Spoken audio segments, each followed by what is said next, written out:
Balto and the Great Race. Chapter 8. Bluff, Norton Sound and Golovin. In Bluff, Balto felt the change in the weather long before any humans. He knew a storm when he smelled one. He paced back and forth, his nose to the wind. Cousin thought Balto's actions came from tension and impatience, which were what Cousin himself was feeling. He had not slept in 2 days. The wait was terrible. Finally news came. Henry Ivanov reported a successful transfer to Sapala on the ice of Norton Sound. Ivanov said that Sapala had taken off immediately and was making good time toward the town of Golovin. There, Charlie Olsen and his team were waiting. High winds and blowing snow had been reported, but Olsen's run to Bluff would be only 30 miles. At last, action was close at hand. Cousin rechecked the sled and readied the harnesses. Balto understood his musher's actions. He leaped to his feet and stretched his muscles. They would be leaving soon.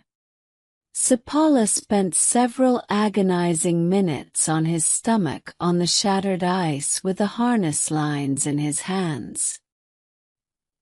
He wound his feet around the sled runners to anchor himself. Then he began to get the dogs out of the water and onto firm ice. Just one panicking dog could cause both Sapala and the sled to fall into the water. But each dog kept his head. Each dog remained calm, trusting in his musher's ability to pull him out of the freezing water. Not for the first time, Sapala was proud of his Siberian huskies.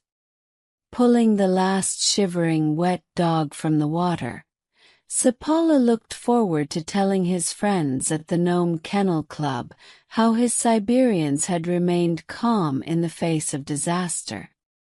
Sapala took a few minutes to rub all of the dog's feet before going on. He knew his animals would be no worse for their icy dip as long as he took care of their paws. The dogs were protected by multiple layers of fur covering a thick layer of fat.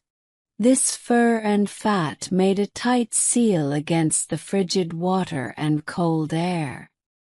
If Sapala had fallen into the water, he would already have been suffering from severe frostbite, if the cold water itself hadn't killed him. Sapala and his team had lost valuable time, so they continued toward the town of Golovin at a brisk pace. They reached Golovin, and the transfer of the antitoxin to the next team was made quickly. Sapala took only a moment to warm the crate of serum by the fire. He explained to Charlie Olsen that the antitoxin must not be allowed to freeze. Olsen was happy to be on his way. Golovin had been a stark reminder of what he was racing for. In 1918, an epidemic of influenza hit the little town. 7 years later, there were many people who had lost loved ones to the disease.